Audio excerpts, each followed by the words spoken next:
Hello, everyone.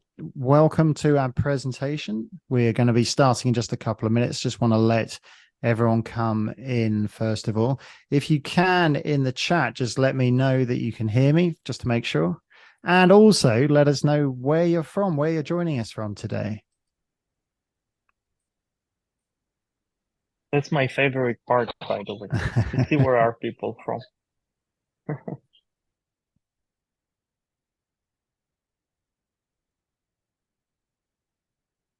Okay, I'm just going to share the presentation screen.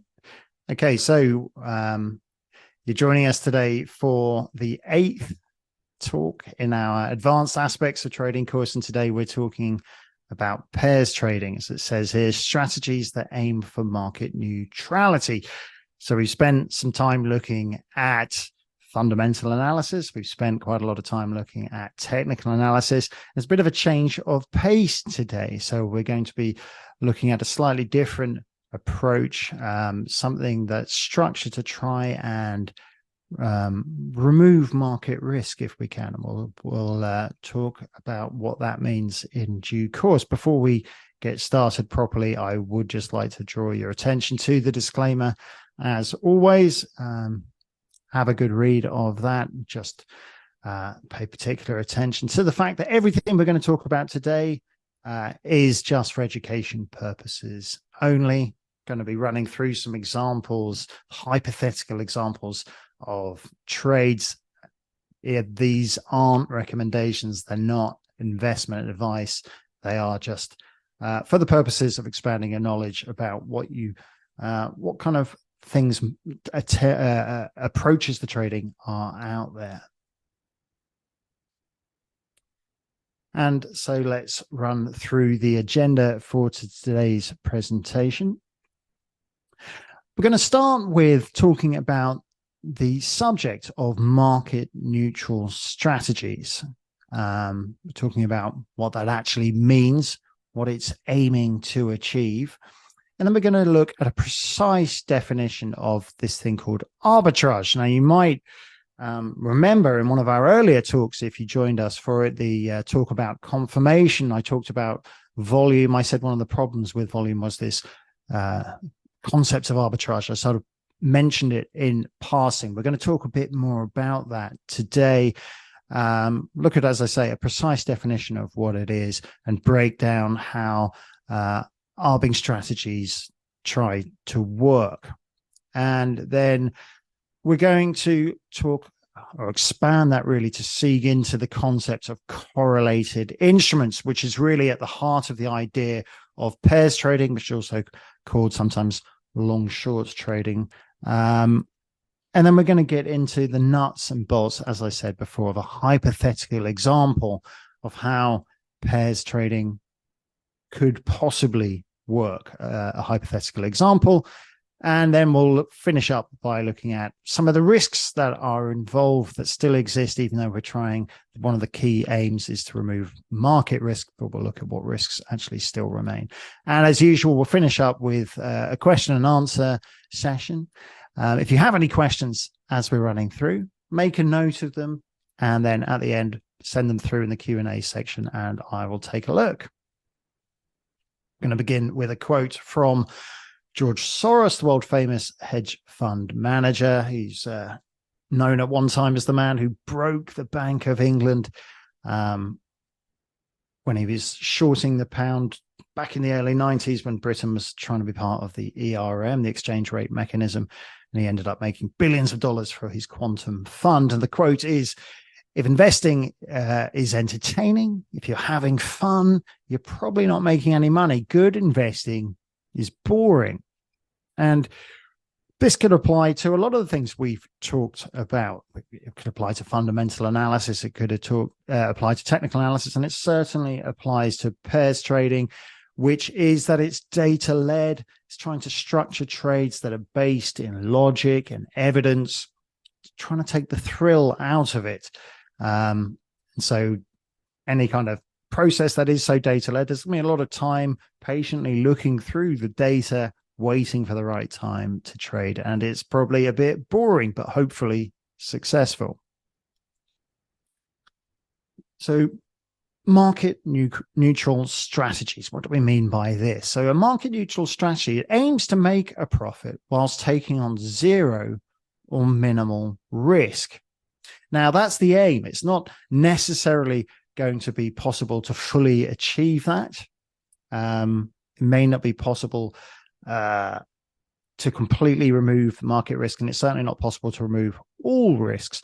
But the idea is that we're going to have two positions opposing each other that try to hedge out the exposure of market movement, either up or down. So market risk is your exposure to these adverse market moves, i.e. if you normally take a position, as it says here, trying to remove market risk as opposed to conventional position trading, where a trader buys or sells an instrument hoping to profit from directional moves in their favor, but you take the risk of the market moving against you.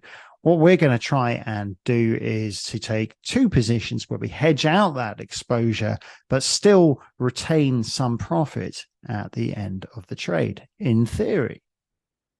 So this is a very simple example, almost trivially simple, but the idea here is just to try and illustrate what we're talking about. Let's say that there's a hypothetical company, ABC XYZ PLC, and Trader Joe doesn't have a position. So if he's got no shares in this company, then his exposure to the company is zero. But at the same time, he has no potential to make profit from movements in the share price of the company. If he then buys $10,000 in the company, he's got an exposure of $10,000. If the share price goes down, he starts to lose money. That's his market risk, but he has the potential to profit. If the share price increases, his investment in the company increases in value, and he's starting to make a profit. If he then sells out his shares, he no longer has any exposure. He's removed his market risk, but he doesn't have that potential to profit any longer. But market neutral strategies, trying to take on more than one trade at the same time, designed to create an overall position that can generate a profit. When you close off these two sides, it's supposed to leave you with a profit, but it doesn't leave you exposed to the market going up, you lose, or the market goes down, you lose, or vice versa. And a well-established form of this trading is arbitrage. So let's define what we mean by arbitrage specifically. So arbitrage is buying and selling the same asset, or we could say in brackets, or similar assets in two different markets at the same time in order to exploit a price imbalance. So maybe you're starting to get an inkling of how this would work now, because you're going long and short at the same time, the same thing, but you're doing it in different markets, different places, to try and just take advantage of a pricing difference between these two same or very similar things. So breaking it down, sometimes the same asset can trade in more than one place. This might seem slightly odd, but it is the case. For example, if you trade Nikkei futures, you can trade it on an exchange in Singapore. You can also trade it in America on the Chicago Mercantile Exchange. Those things are actually fungible, those assets. They settle against each other. If you have a futures contract in Chicago, it's basically the same contract as the one in Singapore. If there's a pricing imbalance between the two, it would allow you to buy the one and buy the cheaper one and sell the more expensive one, and in theory, lock in a profit.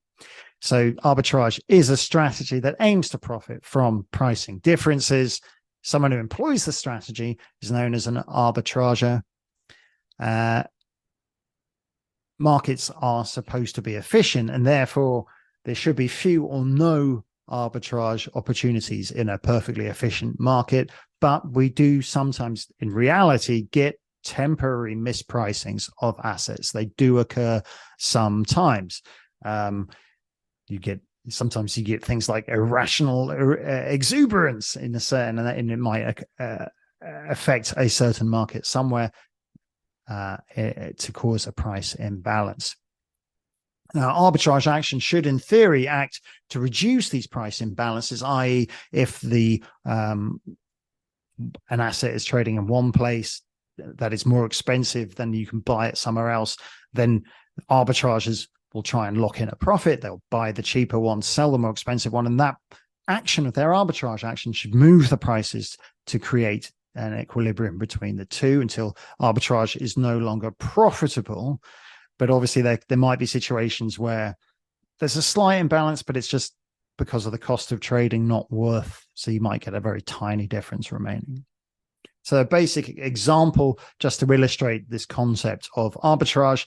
So we've got two different markets here, market one and market two, but they're selling exactly the same asset. Asset A, you can buy or sell at market one, and asset A, you can buy or sell at market two also. Now, let's say that they have a pricing difference. At market one, you can sell the asset for $99. You can buy it for $101. And the market maker on market two is saying, well, you can sell it at $102 or you can buy it at $104. So he's more expensive. So what we could do is we could sell the more expensive one, that's market two, and we can buy the cheaper one with market one. So if we buy asset A from market one at $101, and then we sell it the same amount at the same time at market two at $102, and we've locked in a profit of $1 for each unit we trade. And we have no exposure to the price of the asset. Once we've done this, then we have no exposure. It doesn't matter if it goes up or how much it goes up or how much it goes down. We've locked in that $1 for each unit we've traded. So just to give you some examples, I mentioned the Nikkei futures already. Sometimes you can get stocks that are listed in more than one country. Just to give you an example of possible arbitrage opportunities. For example, Shell is listed in the UK and also in the Netherlands, and you can trade it as an American depository receipt in the United States. It's just a form of how these shares trade on exchange in the States when they're not from the United States.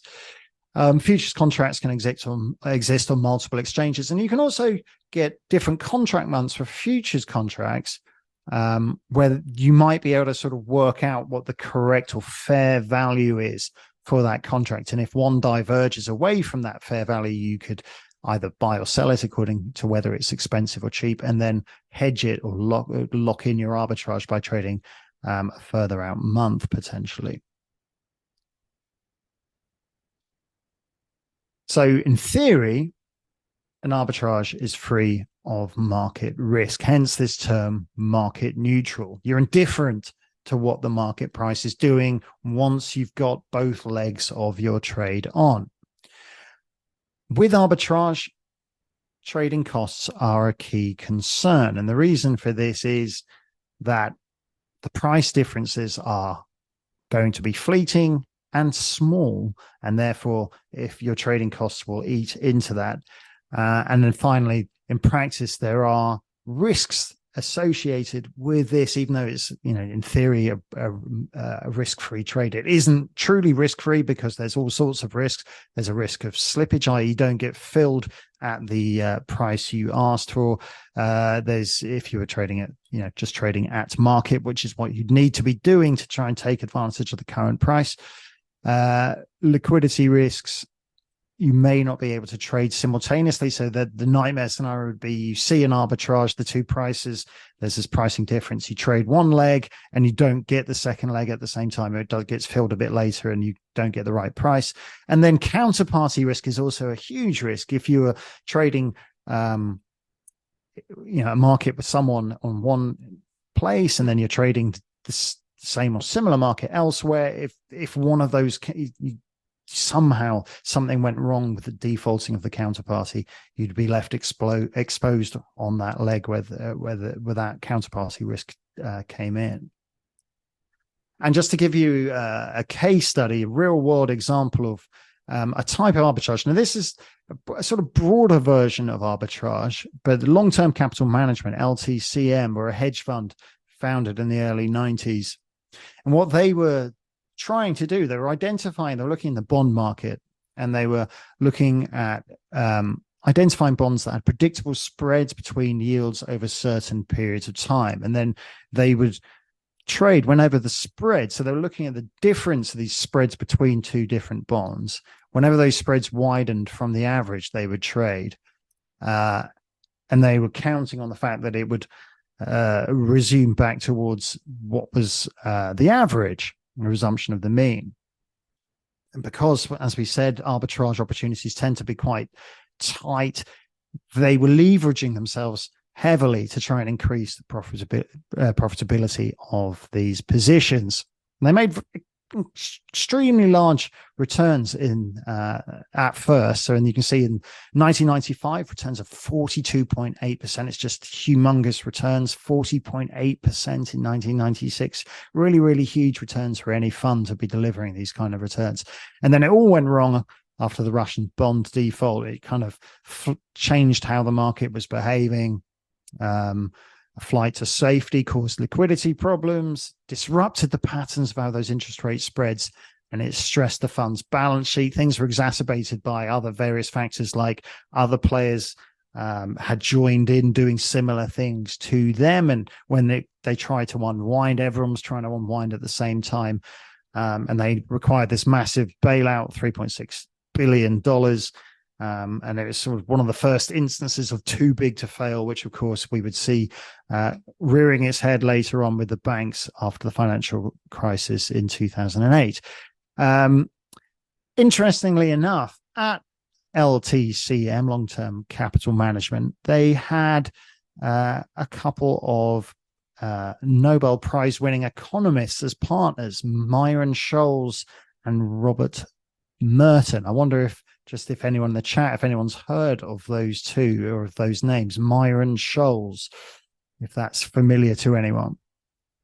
And the reason I ask is because Myron Scholes is famous in the world of finance, along with someone else, Fisher Black, and they came up with the Black-Scholes model for pricing options, and that's what they won the Nobel Prize for. It was the model is actually more formally called the Black-Scholes-Merton model, and it was Scholes and Merton who were at LTCM. So let's move on to the next slide.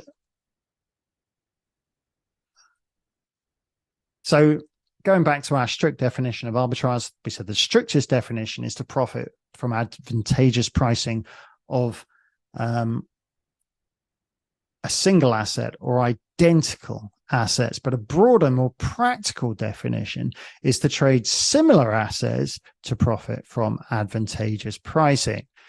The reason that you might want to do this is basically because arbitrage opportunities are fleeting and not very common. And this is kind of casting the net wider to find more opportunities. So we could try and identify a relationship between prices of the two similar assets and then trade when the prices diverge from that relationship.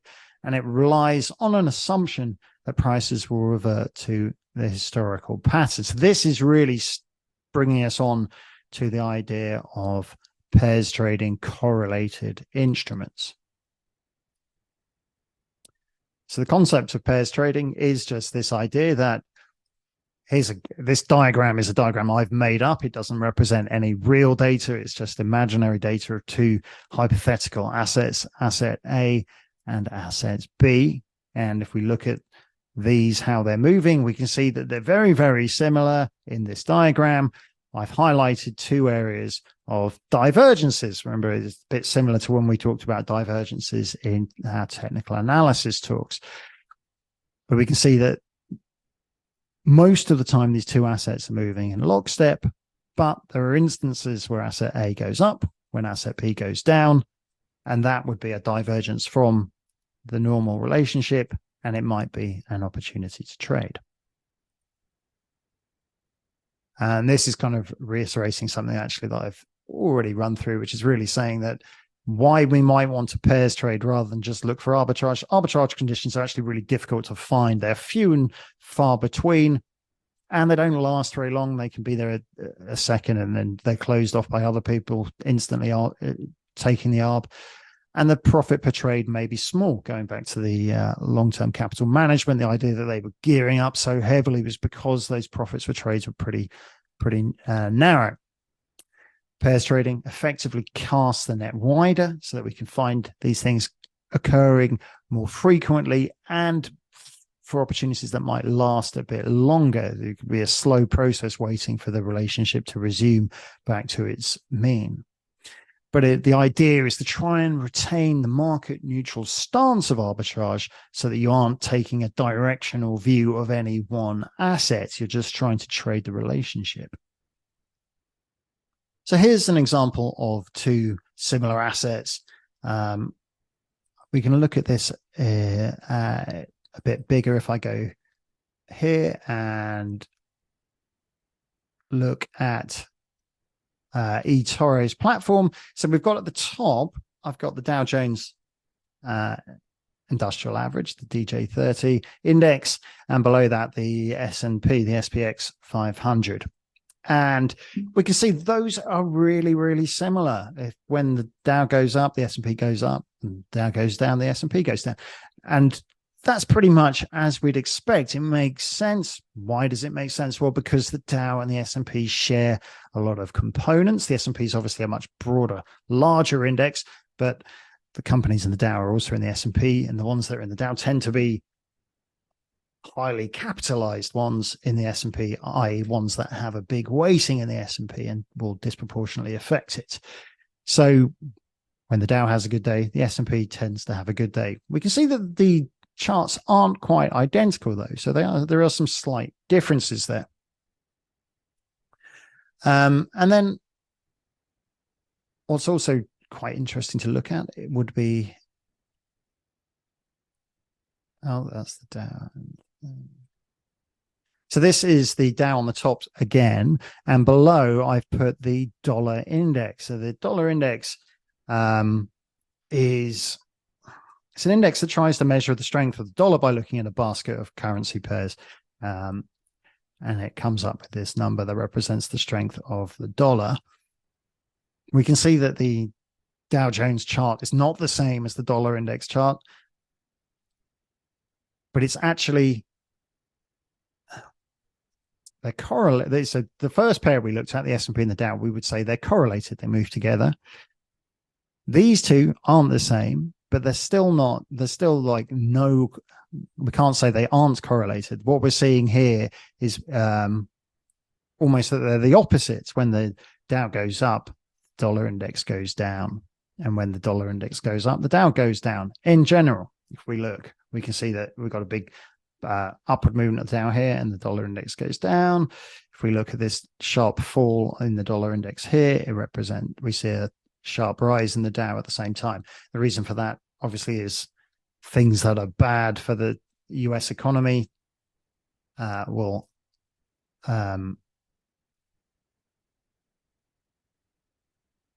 it's actually quite interesting, isn't it? It shouldn't quite be quite the same as that, but we are seeing almost an inverse correlation there.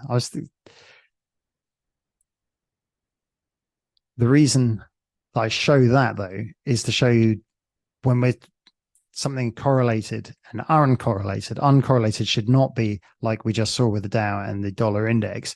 What we're seeing is that they have no relationship. So here's the euro against Japanese yen, just to take an example of a random market. And then just to show you in the eToro platform, if you want to look at two charts together, you can just take this button on the top right and you can select a number of windows so you can compare all sorts of charts together. But just go for two here and it creates two of the same thing. But if we just stick in some other market, let's say cocoa, we would expect them to not have any particular correlation. So we can see they're not the same chart, but there is actually a kind of similar-ish movement here. Let's choose another one that isn't that. We're trying to find something that are just different, not the opposite. They just tend to do their own thing. I would tend to say that's, if you look at wheat here and euro yen, there's no reason to expect any kind of relationship between these two. We can see with these two big spikes in wheat here, not really represented in euro dollar. We see occasional downward movement here, upward movement here, but also at the same time, when this one moves up, it moves up here. So they aren't really connected to each other. They're just doing their own thing. They're not correlated. So that's not what we're looking for. We're looking for things that are going to move in lockstep most of the time, a bit like the S&P and the Dow in this example here. So what we can do is consider the prices of an asset as a set of data, and we can try to describe this statistically. And one way to describe it is to try and find a typical outcome. And in statistics, this is what's known as the central tendency of a set of data. There's more than one measure of central tendency. Some of these will be should be pretty familiar if you've ever studied a bit of maths. So you have the arithmetic mean, you can have the median, which is sort of the middle data point in the middle of all the group of data, and then the mode is the one that turns up the most commonly. You can also have other ones, things like geometric mean, which is sometimes used to compare growth rates, but with pairs trading, we want to collect evidence of a close statistical relationship between the two assets. So what we don't really want to be doing is just eyeballing it like we were doing then, because it would take forever if we're just looking at charts and trying to work out, and it wouldn't be very accurate. That said, if we're just going to collate the data and try and compare data between two stocks or two markets and try and find a relationship, that's going to take a long time as well. So as I say, one brute force method would be to compare data across every asset available, and it would be a lot of comparing, a lot of work. So a rule of thumb shortcut might save quite a lot of time and effort. So what we could do is to try and look at stocks that we know are likely to be affected by the same sorts of things. So specific news and events will affect certain stocks more than others. So I've got some examples here of some rough groupings of stocks that we would expect to be similar-ish. So we've got Antofagasta and Rio Tinto, Glencore, and a few other mining stocks in there. And they would be affected by, for example, a news story saying Chile to modify copper royalty bill.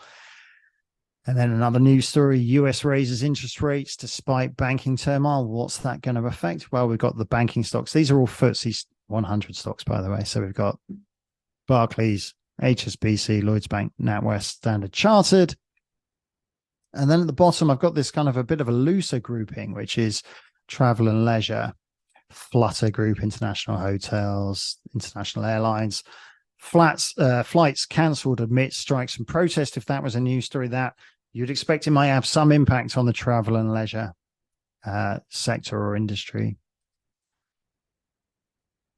So sector or industry, it's just a logical starting point to try and find companies that might have this kind of close relationship in terms of their share price.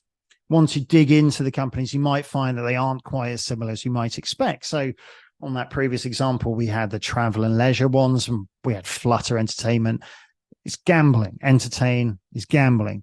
International hotels, group, hospitality, international airlines, aviation. So they're not quite as similar as they appeared if you just sort of drag them from by looking at, the kind of grouping that they're labeled under.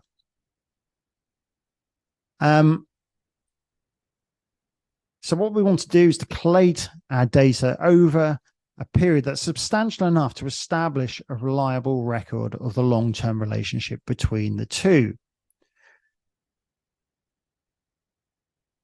And you can use anything that makes a like-for-like comparison. So the adjusted closing price is readily available. That's something that might be sensible to you. So that's what I've looked at here, looking at a comparison between BAE Systems and Rolls-Royce, just collecting data for the close each day, We collect it between the two stocks, and then we're going to make a comparison. Ideally, you want to compare it over a great number of years. The longer you compare it for, obviously, the more data you're going to have to work with, but the bigger and better picture you're going to get describing or illustrating the relationship between the two. So I think if you remember in our talk about the macroeconomy, we talked about cycles. I think if you're going to be looking at comparing data for fewer than 5 years, you're not really going to have an idea of what the relationship looked like through different business cycles. So you got to look over quite a long period of time to get a realistic one. For the purposes of example, I've only looked over a few years just to save me having to crunch through too many numbers.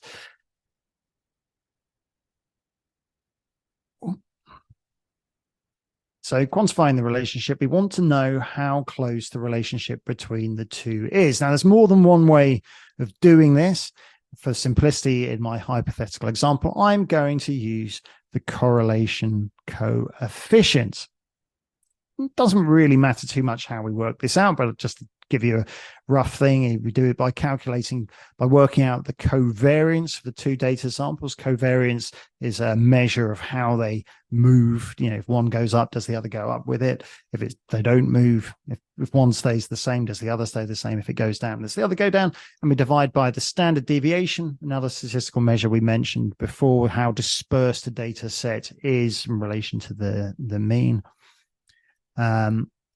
The good news is that you can use a spreadsheet, Excel or Google Sheets will do this for you quickly and easily for you. You can also, there are other methods, as I say, you could use co-integration, which perhaps might be a better method, but it's much more involved. If you're heavily into data mining or statistics, you might want to consider all the methods available. So we said that it's pretty easy to do it in a spreadsheet. So this is just in Google Sheets. You line up your two data sets, data A and data B, for your two different assets. And then you just use this formula of equals Correll brackets, cell range A, cell range B, close brackets. And it gives you a value between -1 and 1. If you've got a value of 1, then they're perfectly correlated. They always move exactly in line with each other. A value of 0 means that there's no discernible correlation. It's a bit closer to like a euro yen against wheat is one where we'd have thought it had low correlation. A value of -1 means that they're perfectly negatively correlated, i.e. if one goes up, the other goes down, and vice versa. And what we're looking for is two that have a very high correlation, one that's close to 1 as we can get. So a possible method that you might go about doing a kind of long-short trade, a pairs trade, is to choose a pair, as I said, with a very high correlation coefficient, so markets that have a high tendency to move with each other. And then assess what is a typical price ratio for that pair. So you're trying to say, okay, this is what the central tendency is, what it tends to be between the relationship between the two. And then look at what the outlier values are, because what we're looking for is we're looking for it to diverge away from that from time to time. Look at what the really big outlier values are. Those might be your signals. And then you might decide, okay, if it moves to that, if it moves to an expensive if it goes to a high value, then we're going to sell the expensive one and buy the cheaper one when the ratio moves to an outlier value. And then the aim is that the price, we hope, we assume, but it might not, will come back, normalize back to the historical relationship, and then we aim to close the trade at that point.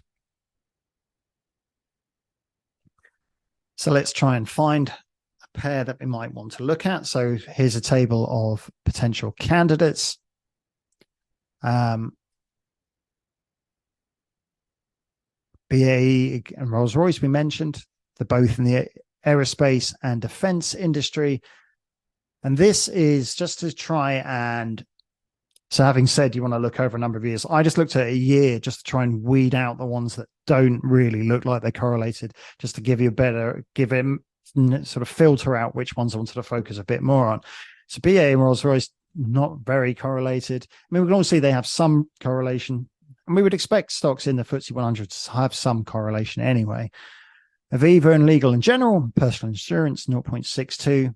British Land and Land Securities, real estate, 0.96. Highly, highly correlated.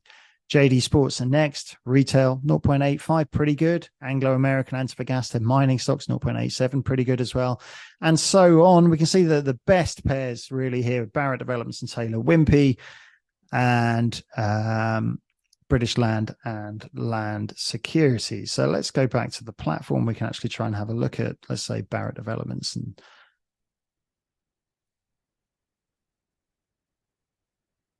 Barratt Developments at the bottom here, and then I forget what the other one was. I need to go back and have a look. Taylor Wimpey.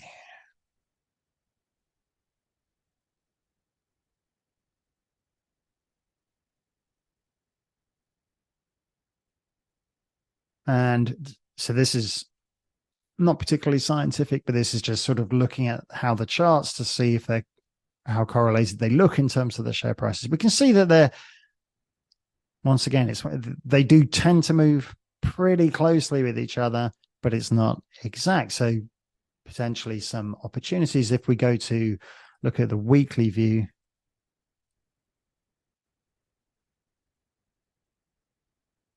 Once again, we can see it's very, very similar, but not exactly the same. But if, you know, in this weekly view, you can see very, very similar over a long period of time.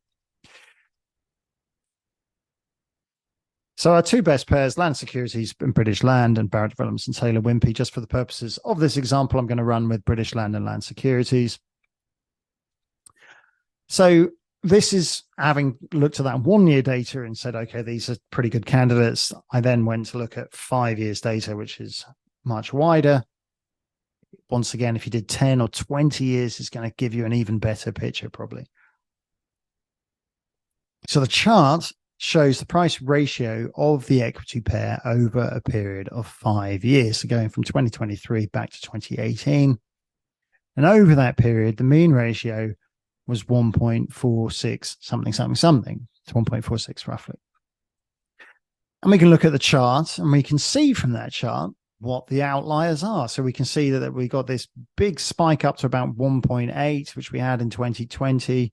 And then low on the lower side drops down to something just on probably approximating 1.3, roughly speaking.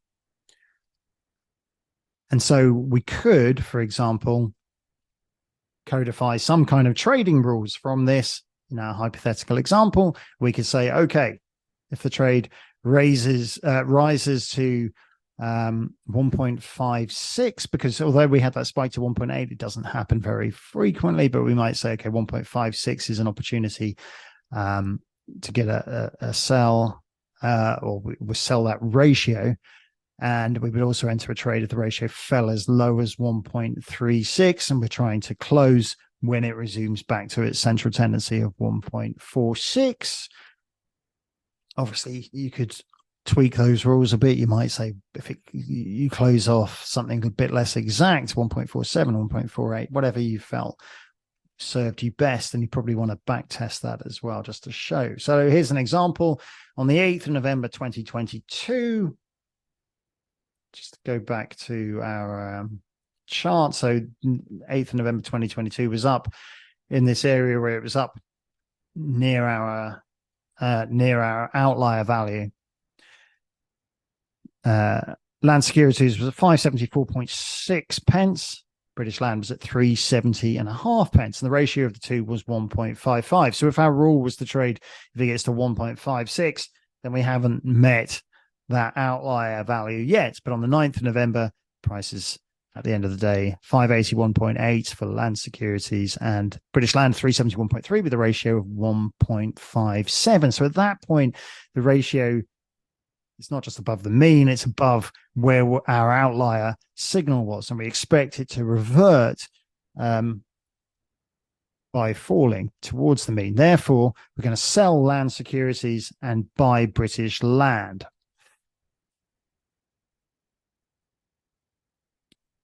Now, a really key part of all of this is that if we're going to try and be market neutral, indifferent about the movements up or down, we want the exposure on each side to be as equal as we can get it. So let's say that we decide, for example, to do £10,000 per side, and we traded at these prices that we show here, 581.5 for land securities, 372 for British land. Then the amount we're going to do to make it £10,000 on each side, we divide that £10,000 by the share price, 10,000 divided by £5, 0.815 per share, gives us 1,720 shares for the land securities. We sell that one, and then the other leg of the trade to try and equal up or give us our market neutrality, another £10,000 exposure in British land. So we divide that by the share price and gives us 2,688 shares. So we're doing different numbers of shares because they have different share prices, which means we trade fewer shares of the share with the higher share price. But our exposure each side at the point we open is the same. Now, let's say that in some point in the future, the prices have moved in the direction that you hope. So the ratio has moved closer to the mean. So we have land securities at 737 one day, British land at 503 with a ratio of 1.465. It's not quite where we said we'd close it. And then the next day, the price has moved to 703 for land securities, 482 for British land with a ratio of 1.459. So it's moved back to that point where we decide we'd close. Our closing signal has been received. So we now just do the opposite trade. We buy back the 1,720 shares of land securities, but close at 704. Let's say that's the price we get filled at. And we sell 2,688 shares of British land to close, let's say, at a price of 481. You're not necessarily going to get the previous day's closing prices. Now, these are just theoretical prices. They're not real prices. They're just to show you what the numbers for a P&L calculation might be if it moved the right way for you. So we sold initially £10,000 on the land securities, and then we bought back with a cost of £12,000. So you actually £12,108.80. You lose £2,107 on that leg of the land securities. But on the British land, it cost you about £10,000 to buy, and your sale value is £12,929 for a profit of £2,930. So the profit on one leg outweighs the loss on the losing leg, so that you overall make a profit because it has resumed to the mean as you expected. It went from you traded the expensive stock and you sold the expensive one and bought what you thought was the cheap side. Very important point is that you do have to take into account the cost of overnight funding as well. So every day that you hold a position, it's going to incur some funding cost, and the longer you hold it, the greater that cost will be. And you do need to weigh up whether that's going to eat into your overall profit. Also, something I should point out is that these numbers, as I said, were hypothetical. This is if it worked. What has actually happened? A reality check in the intervening time. So the ratio did fall back in reality. So if we sold in November, or we sold that ratio in November, selling the higher price share and buying what would appear to be the cheaper one, the ratio did fall back quite close to the mean. So the relationship did resume towards the mean. It fell down to 1.487, the ratio, by March 2023, but it never got as low as where we said at the start was our closing rule was 1.46, and then it rose again. So under the trading rules in the example, we wouldn't have actually ended up taking profit as yet. And the ratio has continued to rise throughout 2023. As of now, it's round about 1.76. So it's actually at a massive outlier level. So if you'd held your position, you'd be sitting on a loss this whole time. You'd be facing the classic problem of, do I continue to hold on in the hopes that it does go right, or do I close out, or do I double up because it's now at an even more of an outlier level than it was when I first traded? So those are classic trading quandaries. And we should just stress the risks that are inherent. Although the aim of it is to remove market risk, the whole strategy hinges on the assumption that the price ratio will revert to the mean with time, and there's nothing that says that has to happen. If that assumption proves wrong, then you're going to be in trouble. As with our example saying with the reality check, you then need to consider when or whether to exit in such a scenario. So if you probably need to know in your head, what is the point of my pain tolerance? Do I think is a good idea to call it a day if it doesn't work out? But we also know that it's going to take time for the ratio to happen. But when we're looking at daily data, it might take weeks, months, even years, who knows? So you want both sides, even if it's going correctly, to remain open until the prices revert. And therefore, if you've got stops on a position, you need to monitor those to make sure you don't inadvertently get taken out when you still want to be in the position. And finally, reversion to the mean might take a long time, and holding costs might end up outweighing your profit. So that's the end of the talk. Just to summarize some of the points that we've talked about. Market neutral strategies are attempt to produce profit while minimizing directional risk. Arbitrage is one specific type of a market neutral strategy. Pairs trading is another type. It uses two assets with a historically close price relationship. It targets divergences from the mean in the price relationship and assumes that the price relationship will revert to the mean with time. So that is the end of the talk. And now we have a chance to look at some questions. So I'm just going to have a look. If you've got your question written down, you want to put it in the Q&A now, put it in. I can see there's some down there already. I'm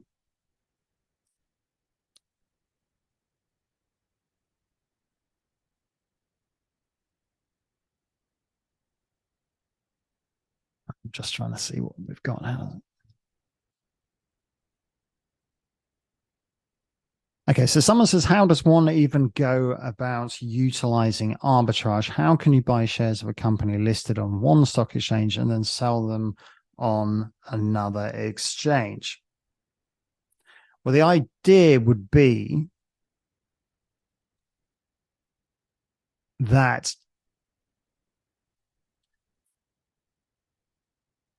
you're taking two legs effectively. So you're going long one and short. So you're going long the one that is priced cheaply and selling the one that's priced expensively. I should stress that arbitrage is in this talk really for the purposes of telling you what exists out there. In practice, utilizing arbitrage, as I tried to stress, can be very difficult. The idea is that if you had shares in, as we said, like Shell that trades in the Netherlands and in the UK, if you are long an equal position of, let's say the cheaper one was in the UK and you were short the one in the Netherlands, they are the same company. So the share prices are going to respond exactly the same in the long term to how the market behaves or performs.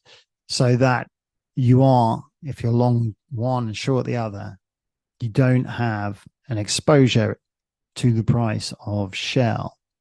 In terms of how would those net off, really the idea is the perfect example of how can you buy one on one exchange and sell on another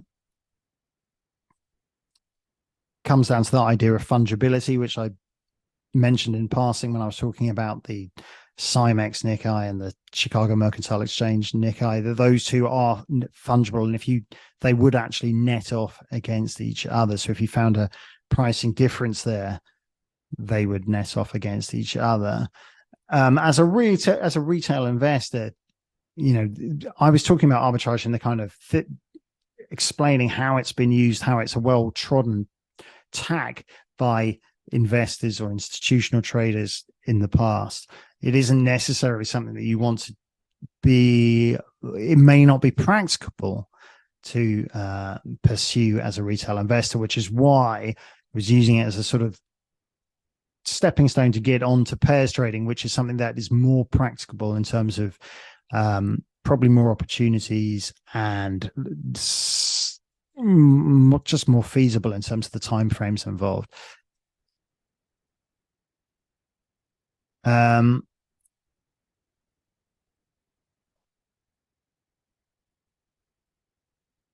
Would you consider US dollar and gold a potential pair for arbitrage? Well, gold, the relationship between the dollar and gold is that gold is priced in US dollars. So there's an inherent tie between the two instruments in that, or the two assets, in that if the US dollar becomes strong, regardless of what's going on with gold, gold becomes more expensive to purchase because it's priced in US dollars. So if you are an investor from the UK and you're looking to buy gold priced in dollars, then you would have to exchange your pound sterling into US dollars, and it becomes more expensive for you to buy gold at a fixed price than it was for that fixed price before the dollar strengthened. So there's this relationship between dollars and gold. When the dollar is weak, the gold tends to be expensive or tends to rise, all other things being equal, ceteris paribus. And when the dollar is strong, gold tends to create headwinds for gold. That doesn't necessarily mean that they're an ideal pair for arbitrage, because they're not the same thing. They're not similar enough, I would say. If you were strictly, there might be opportunities to analyze the relationship and do a kind of pair trade, but not an arbitrage trade per se.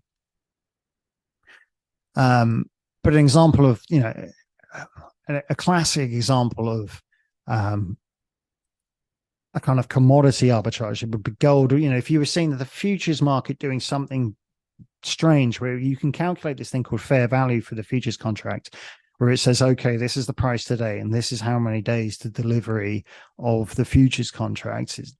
Just with where interest rates are, you can work out what the fair value is. Now, if you're seeing the futures, let's say that the futures are too expensive in gold, you could, in theory, sell the futures price and physically buy some gold now, and that they will have to net off when in theory, you would have to deliver that gold you physically bought to the person you sold the futures contract to. Now, these are things, once again, that tend not to be practicable for the individual trader, but there are opportunities that can exist. Someone's saying, when looking at a pairing, how can one recognize a buying opportunity when they deviate? Does this not only reveal itself retrospectively? Well, the idea is that you're trying to look, as we showed in the hypothetical example, is that you're looking at the pricing relationship over a very long period of time and saying, okay, this is what I think describes the tendency. This is what and then the assumption comes that I believe this will happen again in the future. So when it deviates, you can see that by seeing what historically the deviations have tended to be at the extreme levels. And when you see that happen again, then you would say, okay, I know what the average is. I can see this is away from the average. You wouldn't see it in hindsight. You would say, okay, based upon what I've seen in the past, I'm seeing what I think is an outlier now. Comes down to your judgment as to what you think is enough of an outlier. And then you would trade it in the assumption that in the future, which we don't know what the future holds. We never do, but we can look at past data and make a data-led kind of analysis that we think it will resume to the mean.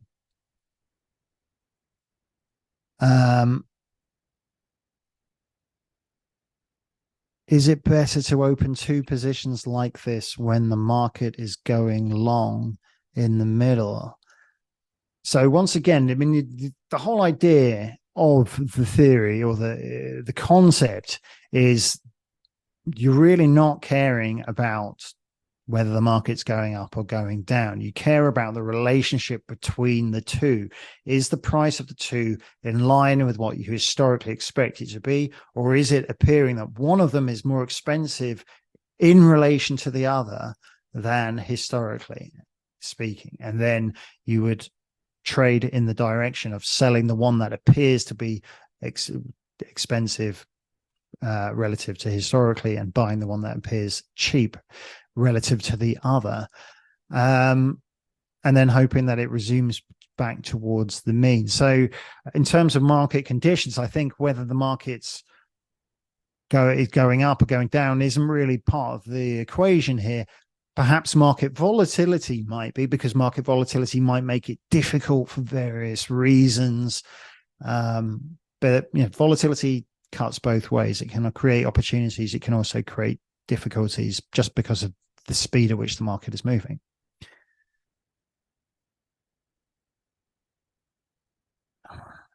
So someone's asked, how can I construct a market neutral strategy that aims to generate returns regardless of the overall market direction, taking advantage of relative price movements between different assets or factors? Well, really, that was what I've been, really the second half of my talk was largely about that. So it's the idea of trying to find the highly correlated instrument. So you'd have to look at the existing data, look at a lot of data, try and find two assets that you think have got the most reliably strong relationship that gives you the most confidence that so ideally look for something that has a very strong central tendency, i.e. a very strong tendency to return to the mean, the relationship between the two, but you're looking at for periodic points where it might swing away from that. And any pair that you find where the data shows you that, where it shows you there's a strong tendency to resume to the mean in terms of the price relationship between the two, but it also gives you good opportunities in terms of periodically diverging from that and coming back again, that would be an attractive candidate in this sense of what you were trying to achieve. Someone asks, is this practice used by program trading? I would guess or assume that there are people out there who have programmatically created strategies that might look at this stuff. They mine the data, come up with candidates, and then I think in terms of the character, I mean, it's a pretty broad category, because you could probably find many different ways to tackle or attempt to do this. In terms of the way I was describing in my hypothetical example, it's quite a slow process. And I think that when things are a slow process in terms of waiting for the relationship to resume, I wouldn't feel there's a strong need for programmatic trading in terms of executing the trade, because you're going to have so much time to sort of do it. You might want to have it in terms of computers obviously help in terms of when it comes to data mining, crunching large amounts of numbers, and that's where it would probably do some of the heavy lifting.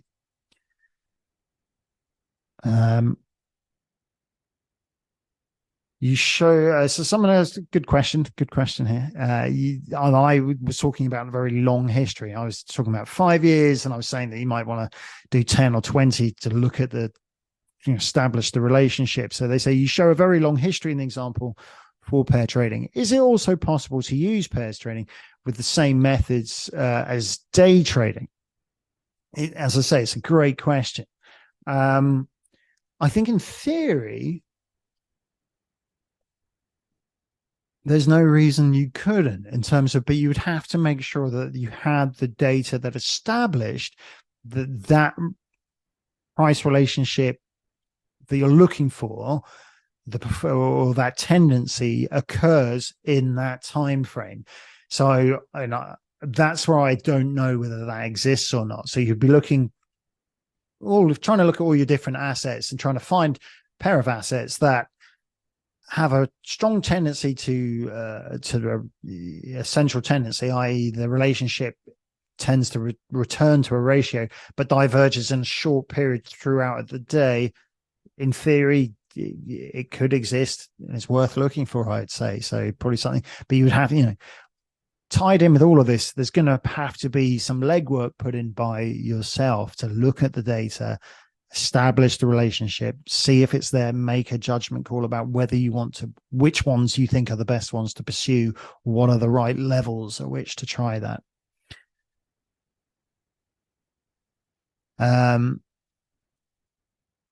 Quite interesting trading strategy, someone says, quite new to me, but my feeling says it does not make profit much above an inflation rate. True or false in your experience?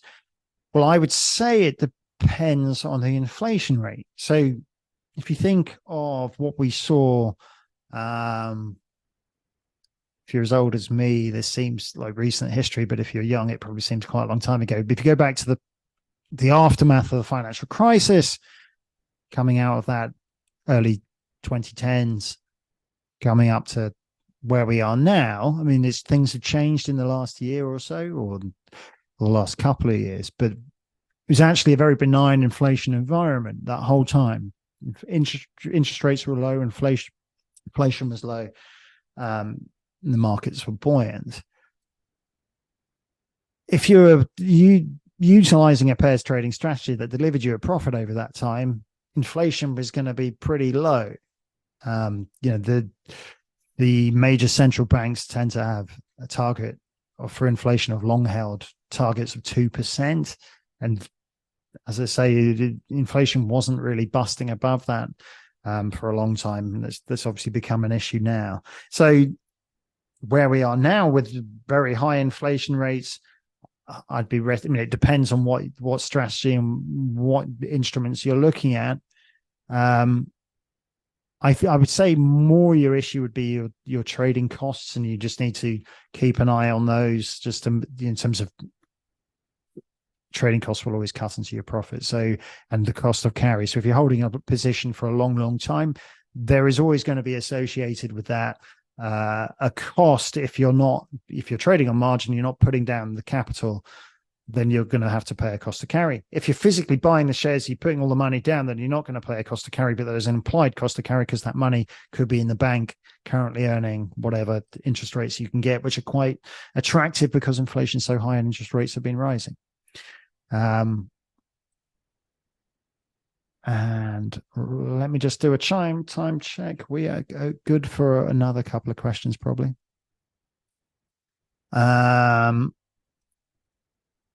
So with the first question we have here is really outside the scope of today's talk, which says Tesla is down 4% today. What's your view on Tesla for tomorrow's day once the market opens up? Again, I have to be perfectly honest with you. I've got no view on this. I can have a look at Tesla quite happily. But as I say, it's completely beyond the scope of today's talk, because today's talk's all about trading two instruments and not market direction. And here we have a question that is very much about one stock and about market direction. But let's have a look at Tesla.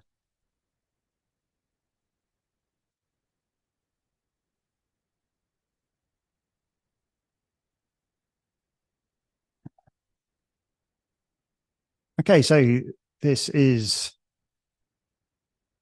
daily charts of Tesla. Let's get rid of the volume. And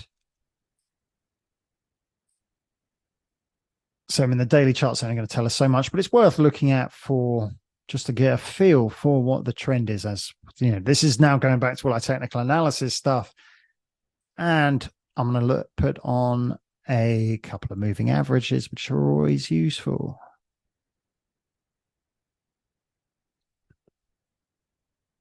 Moving average cross.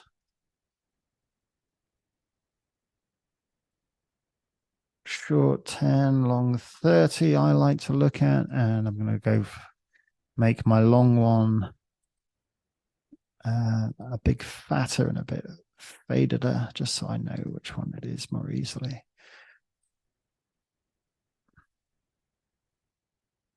I'm going to add another moving average just to give me even more of a feel for the long term. trend. Moving average.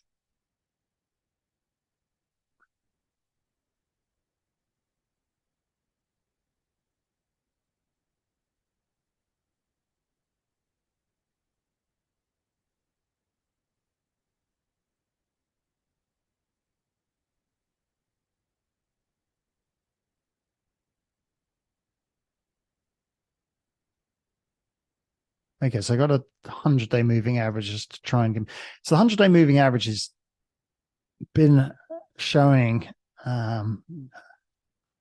indicating an uptrend for a long time, for a lot of 2023.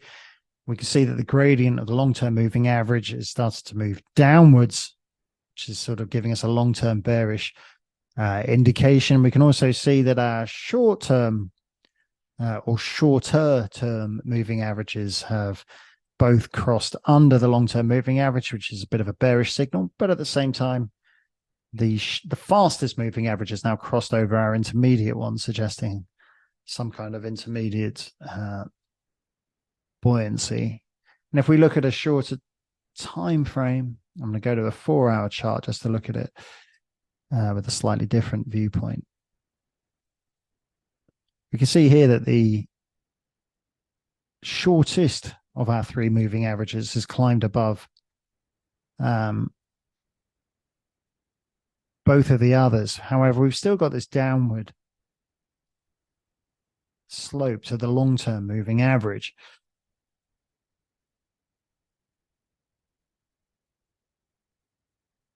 And so, I mean, obviously I'm looking at this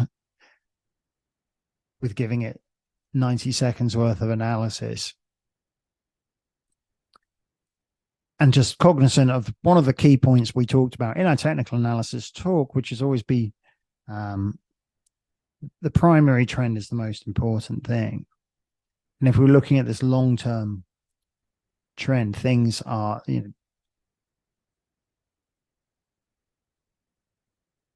looking fairly. It's an indication that the price movement has, or confirming it has been on this downward slope in general over that 100-day moving average period.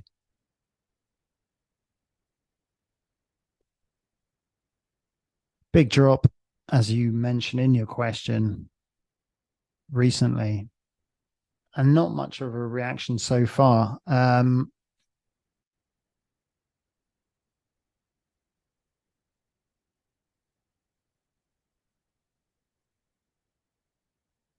So, I mean, to me,